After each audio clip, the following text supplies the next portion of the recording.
Greetings and salutations. This is Dave Duford at Final Expense Agent Mentor at feagentmentor.com. And today we are continuing our fantastic interview series. I have on the line with me live Cody Askins of Secure Agent Mentor. And today we're going to go into a deep dive on how to sell Final Expense, his experience in the business, more specifically talking about telephonic telesales. Cody, why don't you say hi? What's up, buddy? The famous Duford intro greeting. I love it. Making Final Expense great again. I like it. I love it. Yeah, thanks for having me on, buddy. Looking forward to this. Yeah. So why don't we kind of start from the top, Cody? Tell us a little bit about yourself, how you got in the insurance business, and kind of what you're doing today.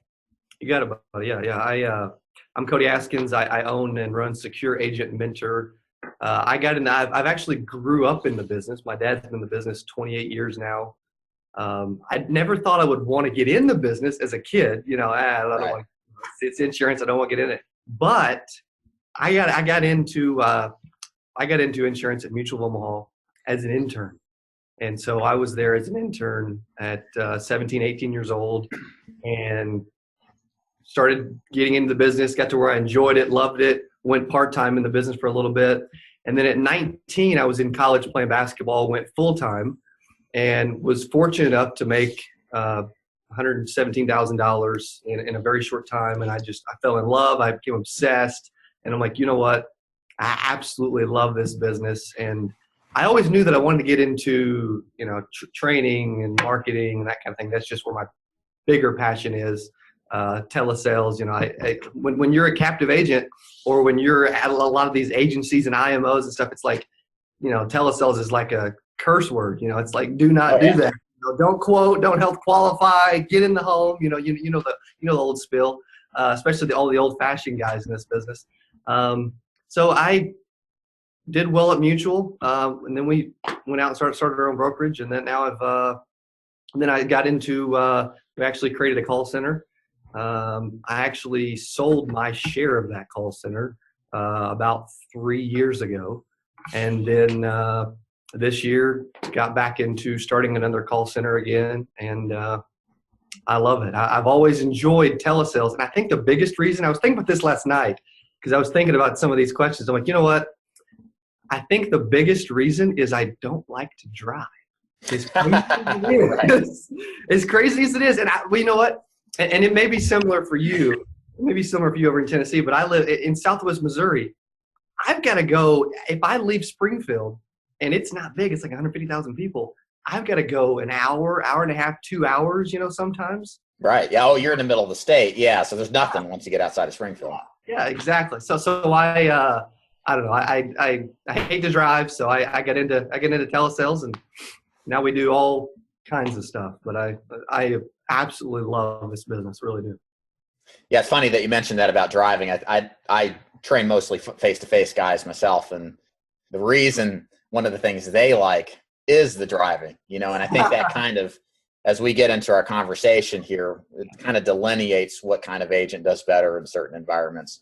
Exactly. And that kind of thing. But it's funny how a lot of guys I'll talk to, they're like, I can't imagine being chained to my desk. But then again, if you're doing really well, you won't really care. Yeah. True story. Either way, one of my good buddies here in the office, Dallas, his dude loves to drive. We used to drive all over the state together, door knocking everywhere. Like, dude, you can drive. I'll hang out in the passenger seat. He loves to drive. So, I'm sure, and correct me if I'm wrong, Cody, that as you got into your Mutual of Omaha career, you're a captive agent. You probably sold the traditional route. You sold their life insurance products to people. And then you eventually transitioned to this call center, telephonic sales environment. What was that leap that you made, or what process did you get to the point of doing the more traditional route to getting into the call center environment where you're now selling it over the phone? Yeah, I kind of issued it to myself as a challenge, because I was always told, it's bad to sell over the phone. You don't want to do it. It's difficult. And you know what? It isn't easy by any means. It isn't easy. But I always knew that I could write more policies. Once I got in the independent side of the business, I started to hear of all these big call centers, selling thousands of policies a year, and I'm like, you know what? I'm crazy. So I'm like, I think I can do that, you know? And I've always felt like I'm a natural born salesperson. And I feel like what separates me either face to face or over the phone is just connecting with people, putting a big old smile on, building a relationship, building rapport. And so that's where I feel like I've always excelled, is just becoming a friend first, and the sale comes, you know. So that's and I just got to where I started focusing on teleselling, improving, listening to audiobooks, listening to videos, you know, and meeting people, interviewing people, and got to where I'm probably better at telesales now than I ever was at field sales, which I never thought I'd be able to say.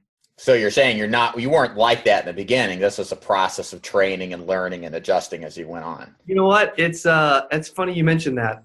My very first, and you know what? I'll say it. I've never said this before. That's what happens when these interviews, man. It's like like confessions of a salesperson.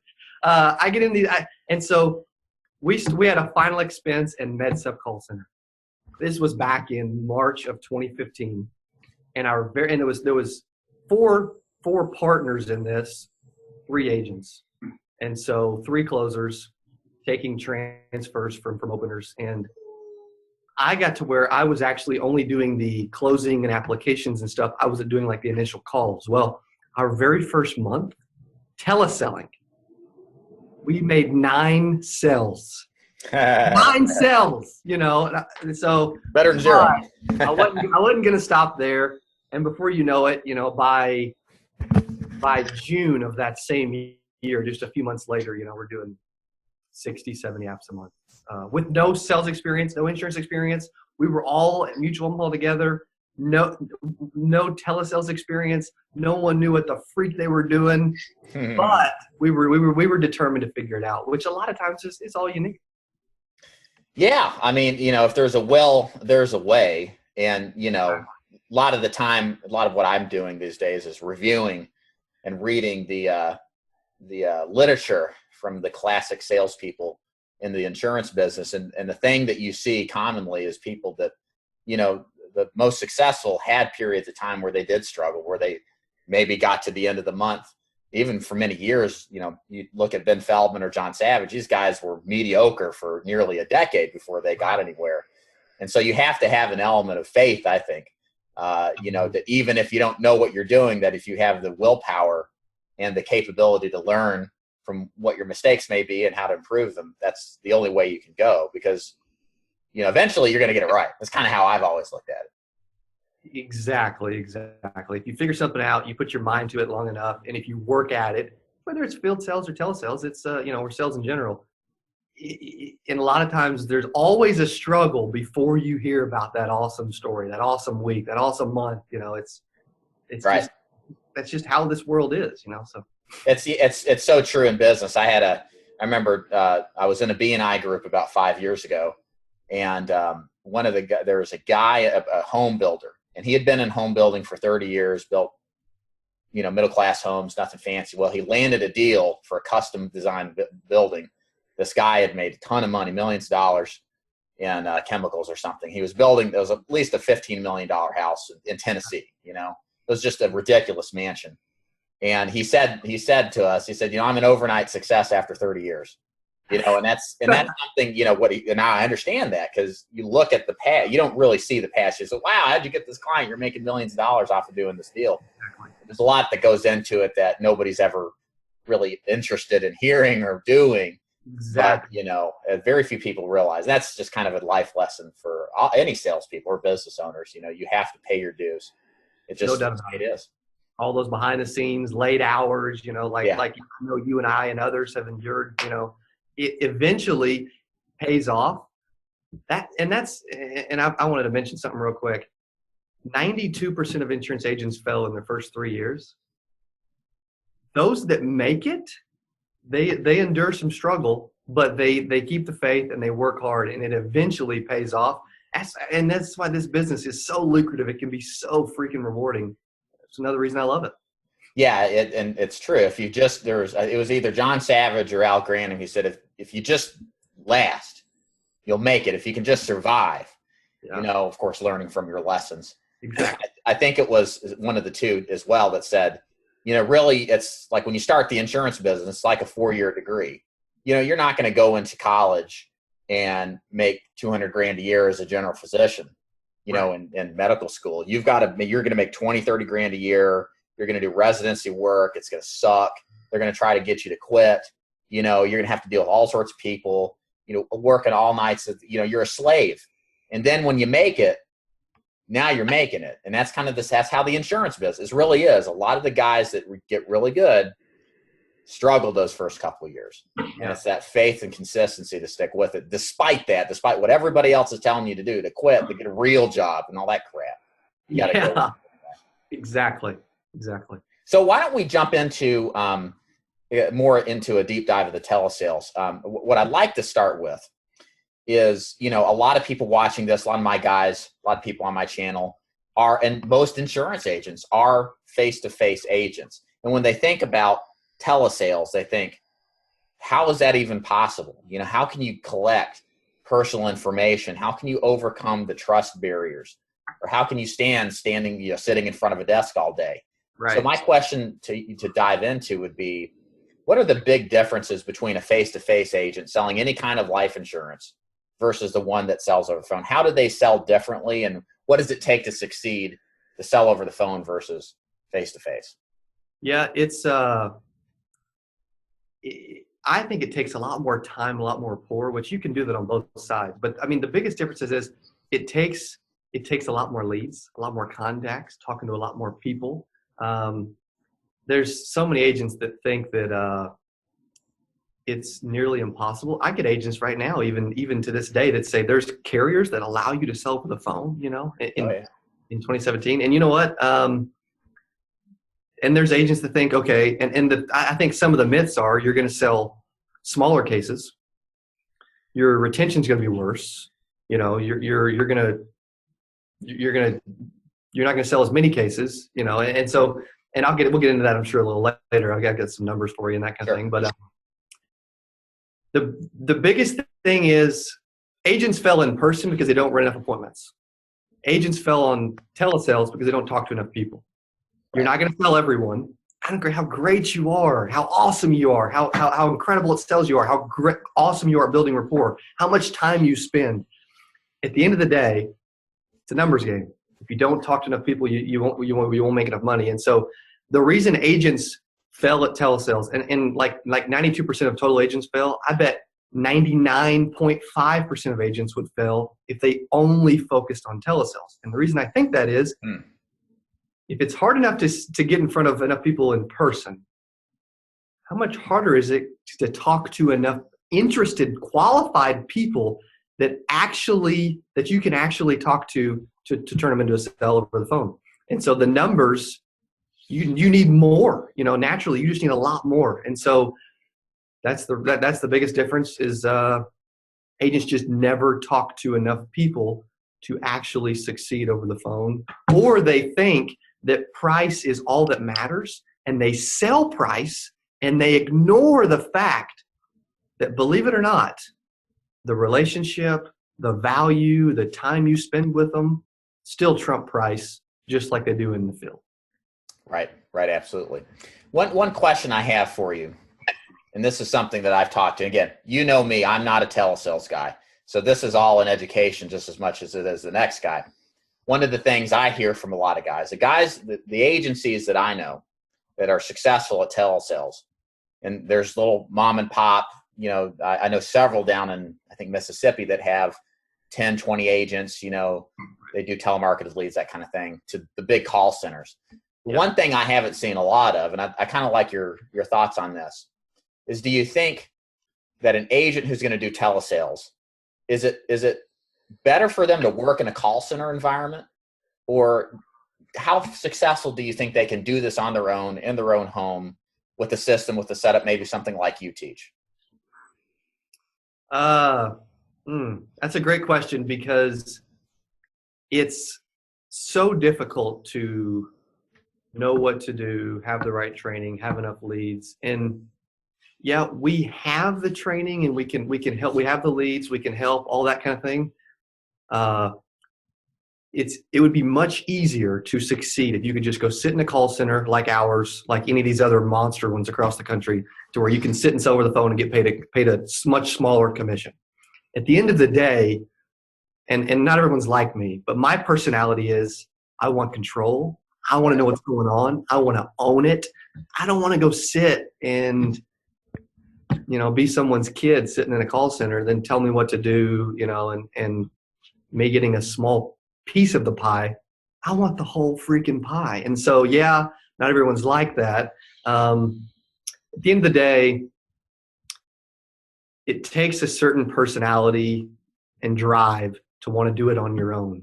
But you've got to realize, just like field sales, yeah, there's investment to field sales. There's a bigger investment to telesales. If you think you're going to sell over the phone by cold calling, in 2018, it's likely, it's possible, but it's extremely, extremely difficult to think that, you'd have to have so many openers cold calling, transferring you calls.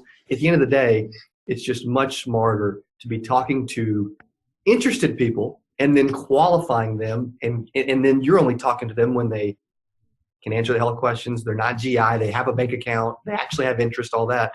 You just flip it on its head. Most people think, okay, I need to just talk to a ton of people as a closer. Telesales works best when you've got an opener closer model. You're splitting up the responsibilities, and that closer, you are talking to 10, 12, 15 people a day or more that actually are qualified and have interest. And then you spend time with those. Can you go into that model a little bit more, whatever level you're comfortable with? Because a lot of people probably think, hey, I've got to make the calls cold or with leads. I got to do the whole pitch from start to finish. It sounds like you endorse and do something different. Go into a little bit more detail how you suggest it to work. Yeah, and I don't mind being transparent and telling anything. It really don't bother me at all. Just because it's not easy to tell a sale, so I could give away secrets, and then there's no guarantee that anyone would succeed. The best model for telesales, and there's a lot of places that still don't do this or don't realize it, or agents think that I can just get on the phone and cold call or call aged leads or call 30 new leads a week. I can make it. I can succeed. You can, but it's the toughest way to do it, because you got to spend all your time doing the $10 an hour work that could be delegated. So most people are spending 90% of their time trying to find that qualified, interested person, and only 5-10% of their time closing. Let's flip that on its head and spend 90-95% of our time talking to interested, qualified individuals and delegate that work to someone else. And so the best way is to have leads flowing into a dialer using a predictive dialer, whether it's calling one number, two number, or three numbers at a time. Our call center dials 2 numbers at a time, and we have openers. And my call center is not even that big. Yeah, we do 80 to 100 final expense apps per month over the phone. Some weeks, more than 20, some weeks less than 20, whatever. But we have 4 openers. 2 openers transfer into 4 closers. And so, if you have enough lead flow and you're using a dialer and they're talking to someone every 30, 60 seconds, and then they're reading a script, they're pre-qualifying the person, the opener is, they're making sure that they can health qualify, they're not GI, they have a bank account, that you're asking everything properly. And then once they meet all your qualifications, then you transfer them to a closer. Most people think that they need like two or three closers, 2 or 3 openers for every 1 closer that they're transferring to. It's actually, if you're using leads in a dialer, it's actually the opposite. 1 good opener can keep 2 to 3 closers busy full time if you're doing it correctly, which is surprising to most people. They're like, that doesn't make any sense. That's crazy. But it's just the math, and it's true. And so we have 2 openers transferring to 3 closers and our call center manager. It's a small operation. We just started it, started back up a few months ago. And so that's the best way that it works. and we're starting to add a person a week and starting to scale it up now that we have perfected and figured out the exact numbers of it. And I've got so much going on that I'm not looking to have a 1,000-man call center. Mm-hmm. But hey, if I can write 1,000, couple thousand, 5,000 final expense apps, a year, one day, in a small operation, that's a start. Yeah. Well, it makes a lot of sense too, because as a face-to-face agent, I think one of the best ways to leverage your time is to hire someone to set the appointments for you to go on versus travail the countryside, as you probably know, and trying to find if somebody's home or not. Not to say that it's a bad method to do that. It's great. It's just that you can be extremely efficient. Exactly. For a very affordable price, for the price of one policy commission a week. Yeah. Stay booked with a bunch of appointments. Exactly. And have your life back. You don't have to sit down in front of the phone between 6 and 9 at night to get booked for the following day. The people who will take, like you said, $10 an hour, give or take, to do this for you. Right. And we start our openers out at $8 an hour. Yeah, we'll give them a little bonus for when they transfer a sale to us, and then our closers can choose hourly plus a small commission or a piece of the larger commission and go 100% commission. But even agents out there that don't want to hire someone for $400 a week, you can still go to onlinejobs.ph, get a Filipino telemarketer, maybe start with one, maybe start with two, spend 60, 80, $100, $120, and throw in some age leads into a dialer, and at least start to learn the system and only be talking to. And yeah, it's not perfect. I mean this well. It's a lot of times it's some broken English. It's not perfect. And so when you're able to transfer, when they're able to transfer you calls and you're able to talk to people, yeah, it's not ideal yet, but it's a start. It gets you on the phone. You're still delegating some of that weeding out to where you're then only talking to qualified, interested individuals that have time for you, that have a checking account, that are healthy enough to talk to you. We try not to write guaranteed issue in our business. I'm getting a crowd outside my window. We get outside our studio. We only write guaranteed. This will surprise people. We only write guaranteed issue business when we've got a spouse applying for a healthy policy or a day one policy. Just because of the amount of time, the little return. Right. They get a policy in the mail. They see it's a 2-year wait. They're like, crap, or the fact that United of Omaha's direct consumer GI is, crazy. And so it's just, we don't want to get into that business.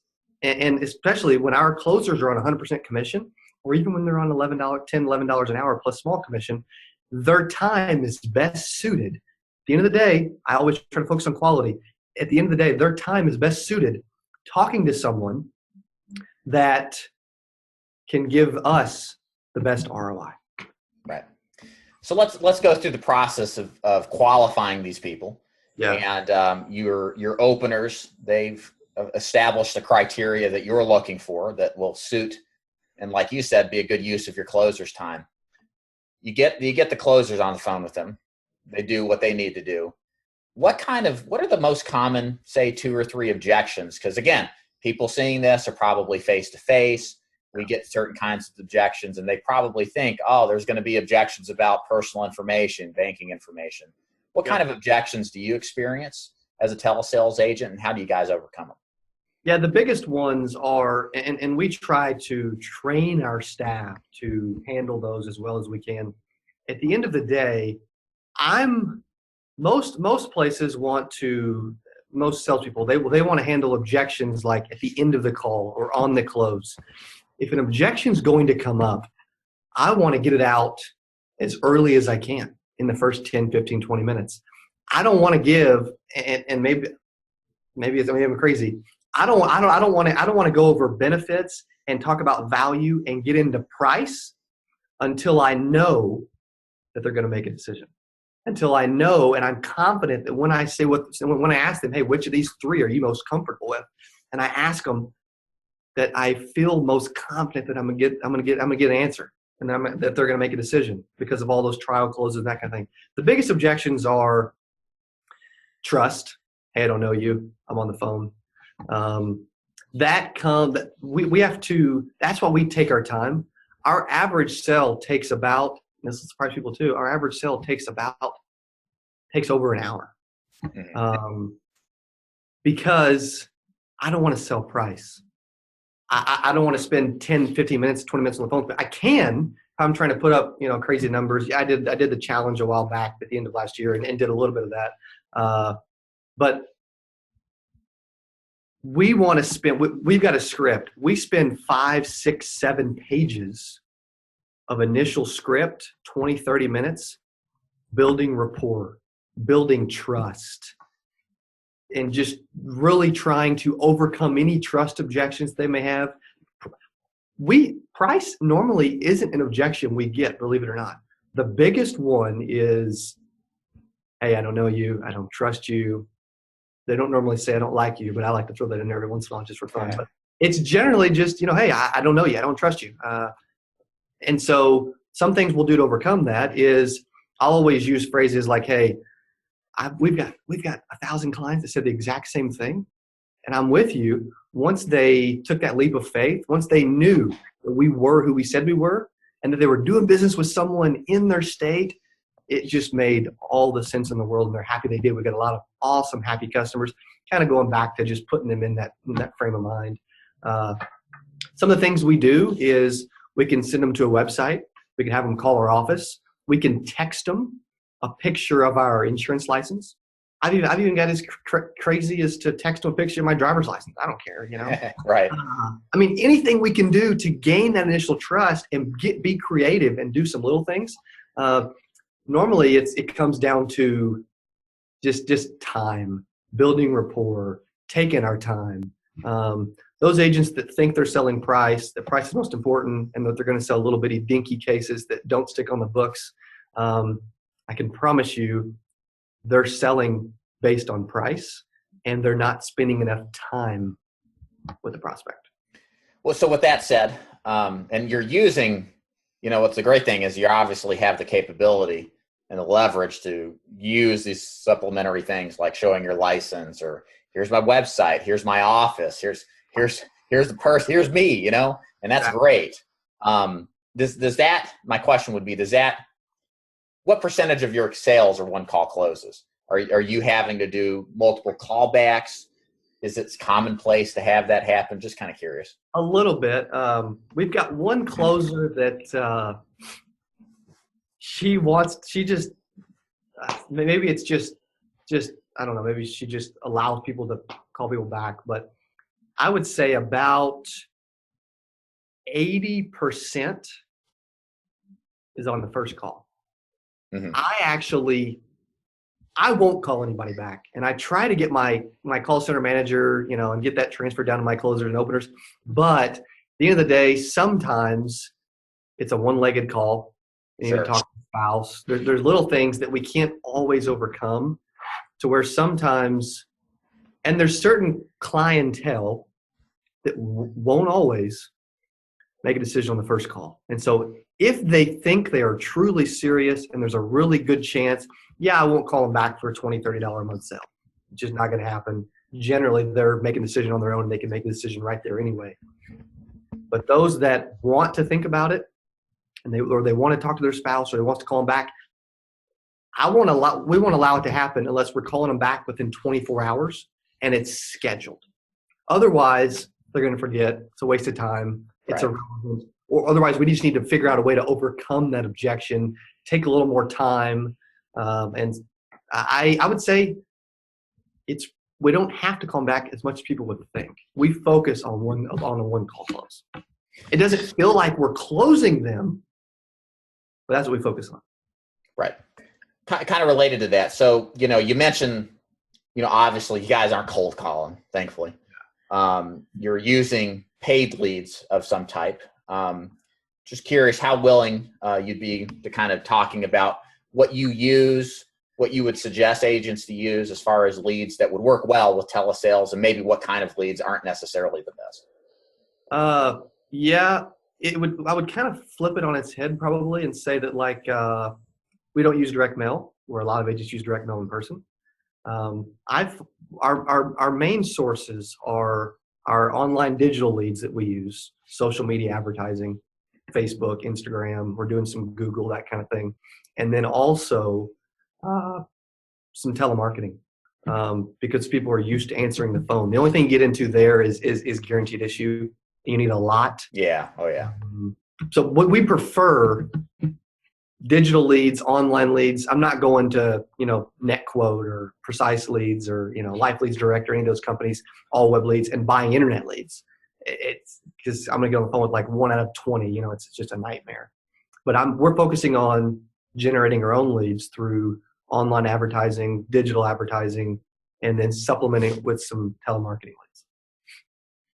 Right. So interestingly enough, what you're saying here is the old adage in final expenses, direct mail is king, of course, for face-to-face agents. Right. But you guys, and I can kind of assume some reasons why you would do digital leads. I mean, what do you think makes your digital lead creation better for telesales instead of, say, direct mail? Yeah. We can call them in real time. We can call them within 24 hours. We don't have to pay near the cost of direct mail. We don't have to wait weeks. We don't have to pay the call. We don't have to pay the price. Nowadays, I've got a better chance of my digital lead being exclusive than probably my direct mail or telemarketing at this point. And so I like and prefer that. And those customers are a little more tech savvy, online savvy. They're more likely to buy over the phone because they're used to doing business through websites, social media, whatever, and they have a phone, they have internet, they have a computer, they have an email, they have a Facebook, all those little things that actually help our main objection we get. Yeah, no, I think you're spot on, man, because the person, as you know, final expense traditionally are people who are at home, watch TV, they've got a flip phone, they're not on Facebook, they're not online. And their entire life they spent replying back to direct mail cards. That is how they are by design. And they'll continue to send these cards back. And that's what most of them do. But as you know, you've got this growing market who are now on Facebook, who are now using the internet. And they have changed how they buy, because that's the other thing. I mean, I personally think the senders, the people who send in direct mail that want final expense want a face-to-face. The buyers want a face-to-face appointment because that's how they've always bought. Whereas now we've got this digital market that is used to doing the research, is used to being able to access the internet and qualify, like you said, who you are, what's your website, answer those particular objections, and they actually prefer it. Exactly. And I see personally, kind of as an aside, but I see that as a growing trend over the next 10 to 20 years in final expense, because final expense is one of the laggards, I think, to catch up with technology. Definitely. I mean, I don't know about you. I've never had a salesperson in my home, probably in 10 years. And if somebody comes knocking, as much as I do in selling face-to-face, I don't let them in. It's very rare that I'll give somebody the opportunity for a pitch. And I just think more people will go in that direction. Yeah, I'm sorry, Cody, go ahead. Kind of funny. I do the exact same thing. I mean, I don't let a salesperson in my home, but yet I've got agents that go in people's home every day, so it's just, or door knock, cold. It's just, but maybe that demographic's more likely to let them in. But what you said is true. It's expanding. It's growing. I like that type of lead is just a little more educated on what's going on online too. Well, the other thing too that you get with your kind of leads that you don't get with direct mail is you've got an email. Okay, if they're online, they've got an email. Pretty much assume that these days, and they probably are using their smartphone, so you can text them at those. You've got so many more opportunities, I would think, just looking from the outside in, to contact these people, to drip on them over time, even if they don't buy, to automate that whole process. Again, that's the biggest problem with a face-to-face environment, is you don't have any of that. You've got to pay the old fashioned way. You got to do direct mail. It's more expensive.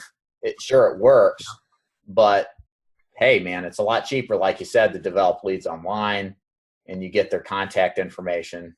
So I think that probably is a tremendous help with gaining the trust and enough so to make the sales. Right, it really is. And also another thing that a lot of call centers will use are TV leads. Yeah, they used to be what I've noticed, and we've tinkered with them a little, not running our own commercials, but just buying them from a TV lead vendor. But what I've noticed is the cost for TV leads is a lot more than it used to be, because it's kind of funny with final expense or insurance. Everyone starts to hear about these things that are working, and then they all start to run towards that. It's just it's just how it works. Right. But also the TV lead is generally in a little worse health. They're sitting in front of the TV, kind of like telemarketing. They're sitting by the phone, So it's we've used that a little, but the digital is king for what we do. That's what we prefer. Yeah, no, it makes perfect sense. And again, the biggest problem in direct mail, and then again, I advocate it for the face-to-face guy. I think it's the best way to do business, but it's undeniable. That's what most agents do. There's no way that prices for postage can stay as low as they are. Yeah. They're suppressed. For how long they'll be subsidized, I don't know. Postage should be triple what it's paid. And with more people doing final expense face-to-face, as we've seen a huge upsurge in this business from the failed business models of health insurance, a lot of people leaving Medicare Advantage, getting into this. And when they all do the same thing, Mildred's only going to reply to one mailer, maybe two, and she probably gets 6 or 8 a month. And that particular segment is so competitive that there's markets that we work in where it's just, you cannot get a lead at an affordable rate with direct mail. It's insane. 100% true, no doubt. And that specific type of lead and that part of the industry as good as anybody that I know. Yeah. It's an unfortunate reality that we all have to contend with if we're going to do face-to-face sales. And some markets are fine, but a lot of the more traditional areas to sell final expense face-to-face, it's something I can't go into some areas. I love the work because I'd pay $50, $60 a lead for final expense leads. Crazy. Never. Exactly. So real quick question, just based on that. When it comes to marketplaces and where you target for telephonic sales, do you have a preference as to where you target final expense? Do you target in areas that are, more metropolitan, more rural, maybe smaller upper Midwestern states with small populations? What kind of strategy, if any, do you guys employ? Most, even similar to face-to-face, those metro areas are going to be the highest targeted areas. They're getting the most calls. They're getting the most mail. It's just easier, to target those. We target all the same, but we prefer a rural individual just because they're talking to less people, they're getting less mail. It may be 2 hours from the nearest, insurance agent. Generally, they're getting less phone calls. Maybe they're on the do not call, whatever. That is another thing that that helps. We prefer rural. Obviously, we get a lot more metro. Right. There's only so many people that live in a rural area as much as you'd like to work it, and so you have to, I would imagine, mix in some of that. That's similar to face-to-face, though. Yeah, same deal. I like working Van Buren County up the road from me, but, there's only like 900 people between 50 and 80 that live there. It's like I might get 10 leads there if I'm lucky, Yeah, exactly. You mentioned earlier about the challenge that you did where I believe you wrote in excess of $40,000. And I don't know if it was just life premium or final expense or a mixture of those, but either way, I'd like you to kind of describe what that was all about and kind of just go into detail for people who are curious that would maybe like to look at more about that as you did the videos. Absolutely, buddy. Thank you. And we have a 100-day challenge page on our site where we can talk about it. I ended up doing in 35 total days. I did 100 apps mostly final expense, some term, some non-med, some fully underwritten. I'd take what I could get. Mostly final expense. That was the target. And the total premium was a little over $65K in 35 days over the phone. Just me closing all of them. I did that because I get so many agents that think telesales is impossible, or that email or text or call and say, man, I really would like you to bring light to telesales and how possible it is, and how, and yes, it's tougher than field sales, but at the end of the day, my marketing team and I, we brainstorm. We meet every morning. I meet with my call center owner and managers every morning. I meet with my agency director every morning. I meet with my marketing team every morning. And so we meet every morning, and I had this crazy idea. I come up with just wild, crazy ideas daily somehow, as you probably do too. We just get creative and our minds get to churning. But I said, you know what? What would be nuts? And I'm like, you know what? I think it would be nuts because I stay busy too. I stay very busy, as I'm sure you do too. And I thought, you know what? 100 apps in 100 days. And I'm like, well, no, that's not bad. I'm like, well, what about 100 grand? Well, that's pretty good, but still 100 days. We're like, well, let's just call it, 100-day challenge, and you just do 100 apps as fast as you can, just to bring light to telesales. And so what I did was just like what I do in the call center: leads into a dialer, opener transferring to me, and setting up callback appointments to where I'm talking to 15, 20 people a day. I had to put all the other stuff on hold and do some delegating that I wouldn't normally do during that time.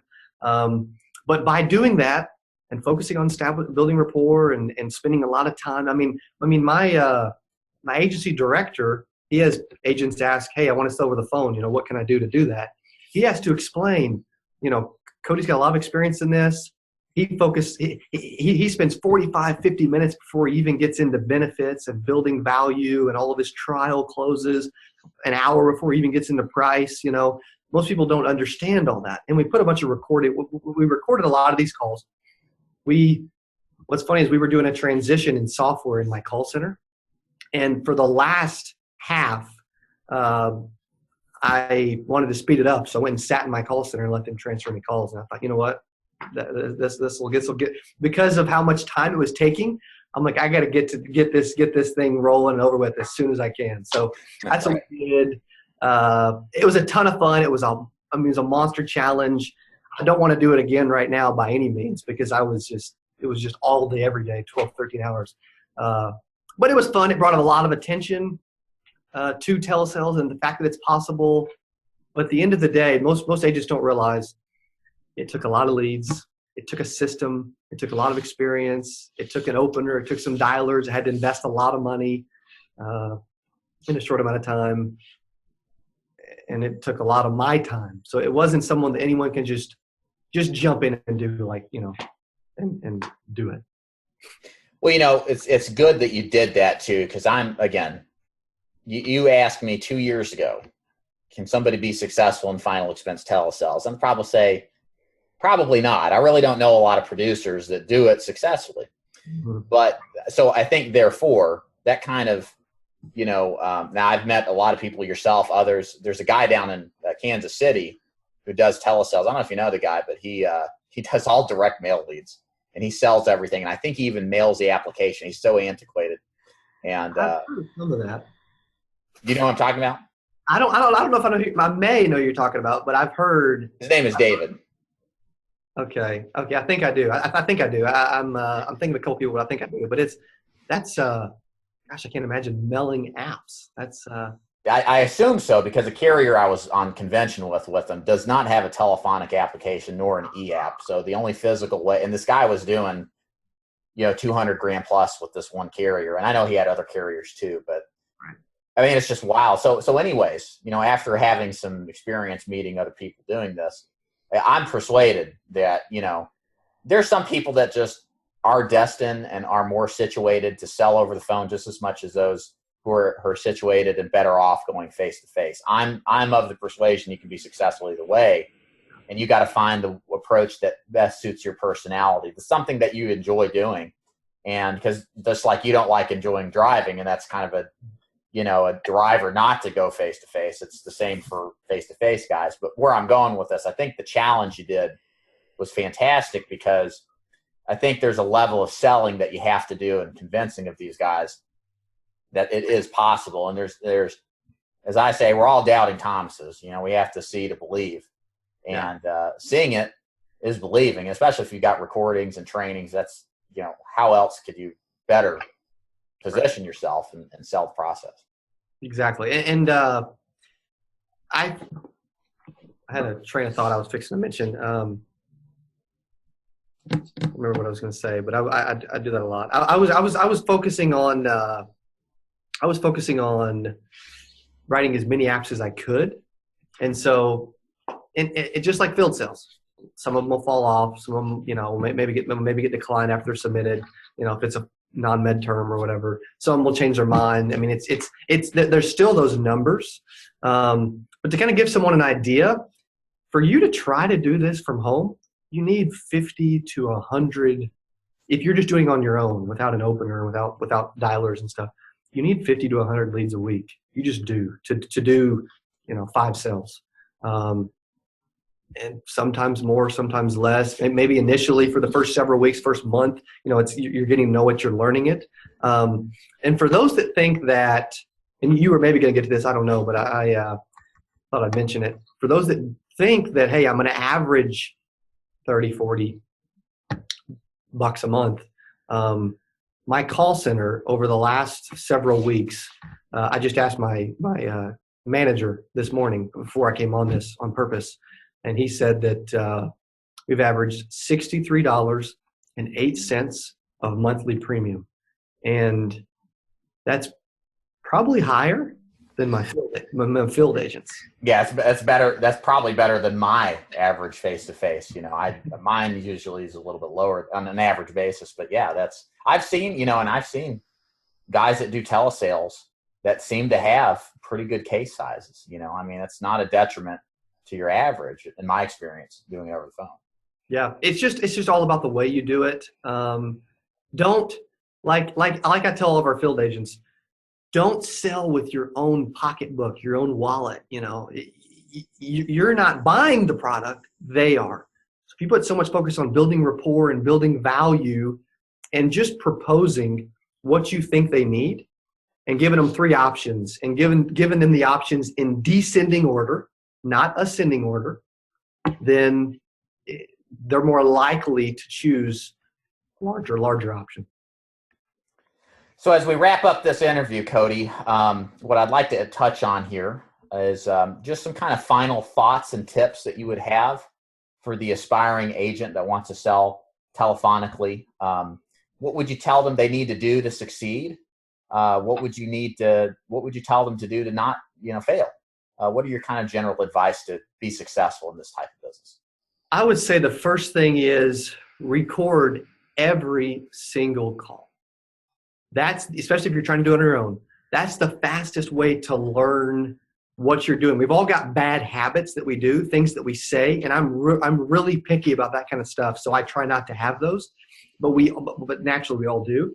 If you can listen to yourself and plug yourself into a script or a program or something that's working, and then record every call so that you can dissect and diagnose what you're doing, what you're doing well, what you're doing poorly, what you should be improving at, when you should be speaking when you're not, when you should be shutting up when you're speaking, and all those little things that we can learn from ourselves. Like for instance, there's a lot of times where agents, they want to speak and they'll interrupt people.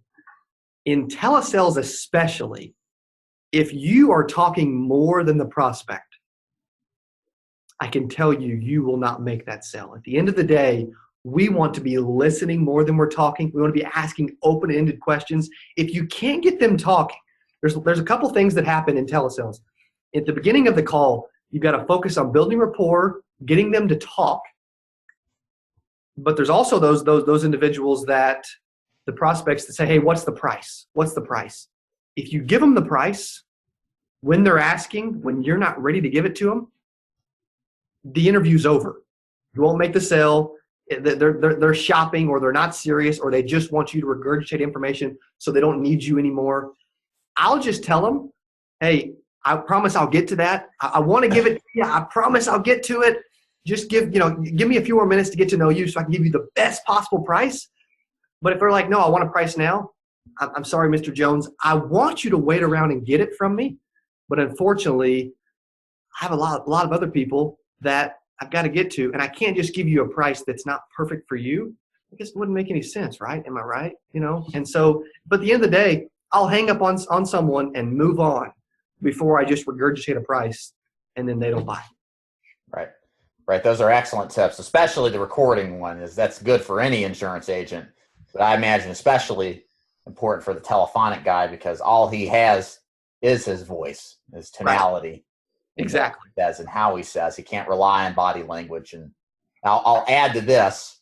If you're looking to get in telephonic sales, you will need somebody who knows how to do it successfully.